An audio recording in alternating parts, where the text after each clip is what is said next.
Dharmapuri BSNL அலுவலகம் முன்பு வக்பு வாரிய சட்டத்திருத்த மசோதாவை திரும்பப் பெறக்கோரி தருமபுரியில் தவேகவினர் ஒன்றிய அரசுக்கு எதிராக கண்டன ஆர்ப்பாட்டத்தில் ஈடுபட்டனர். நாடாளுமன்றத்தில் கொண்டுவரப்பட்ட வக்பு வாரிய சட்ட திருத்தங்களை திரும்பப் பெறக்கோரி தமிழகம் முழுவதும் தமிழக வெற்றிக் கழகத்தினர் கண்டன ஆர்ப்பாட்டத்தில் ஈடுபட்டனர். அதன் ஒரு பகுதியாக தருமபுரி BSNL அலுவலகம் முன்பாக தருமபுரி கிழக்கு மாவட்ட செயலாளர் தாபா சிவா மற்றும் மேற்கு மாவட்ட செயலாளர் விஜயகாந்த் தலைமையில் 100க்கும் மேற்பட்டோர் கண்டன ஆர்ப்பாட்டத்தில் ஈடுபட்டனர்.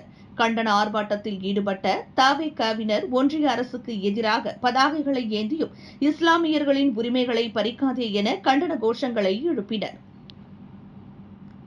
எங்கள் மாவட்ட செயலாளர் சிவா அண்ணன் தலைமையில் கண்டிக்கின்றோம்